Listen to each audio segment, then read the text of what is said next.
I really Frick. f***ed up this time. I've never felt this much pain in my left hand. What if this is so bad that I don't recover? What if this is so bad that I'm not able to achieve the things I've been striving to achieve since I started playing Osu in 2015? Have you ever felt like you play Osu too much? If we want to be respected as a player, we have to dedicate ourselves to this grind and never slow down to avoid rank decay. It's a race to play more, because we'll be here forever anyways. So then, what happens when it gets out of control? When playing the game starts feeling more like a chore, and you only keep up with it to stop yourself from getting rusty. One thing leads to another, and you end up injuring yourself playing the big black for 10 hours. So when it gets this bad, you just have to stop playing the game, right? To find out, I spent the next 28 days not playing Osu.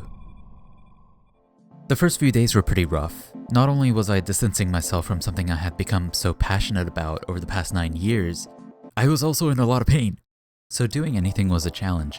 To manage this pain, I followed the rice procedure in regular intervals throughout each day. To kill time, I ended up watching the most Osu content I'd watched since about 2 years ago. While it was interesting to see how Osu content had changed since then, my mind started wandering into what I used to enjoy before I got into Osu. By the beginning of the second week, I finally started catching up on anime I had missed over the last 4 years. I even opened the Apex for the first time in forever. And just like that, I reconnected with some friends I hadn't gamed with in what felt like years. What are you punching him for? Because I was low in hell. It was about here when I realized how much playing and streaming Osu had actually replaced everything else I used to enjoy in life.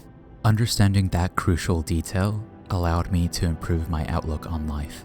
At least until the end of the third week. My full-time job is actually really demanding on my hands and wrists, and inevitably my hand injury got worse again, and so I wasn't able to keep going. I had to take time off. Now that I had a lot more free time on my hands, it allowed me to really reflect on how I got to this point, which really allowed me to assess a part of my life that I've actually been neglecting a lot, which would be my health. I had actually just recovered from having strep for 3 weeks, and I am still working on recovering from an ankle injury from a few months ago. Among a few other concerns, one of them that has actually been affecting all aspects of my life, it didn't take much for me to start spiraling down into existentialism. But just when being stuck in my head about it all started to feel unbearable, a friend had reached out, inviting me to hang out with them. Which brings us back here. Coincidentally, the day we hung out also turned out to be day 28. We hung out at the mall, got boba, went to the park, and actually touched grass. Even the weather was the best it had been all summer long. It was really nice. As for my injury, I don't know if you can tell, but I have like this really big bruise on my forearm here. I've actually started seeing a physical therapist that specializes in dry needling and cupping.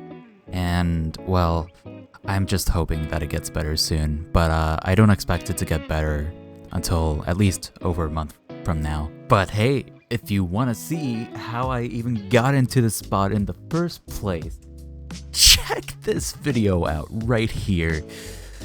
It was definitely the longest 10 hours of my life.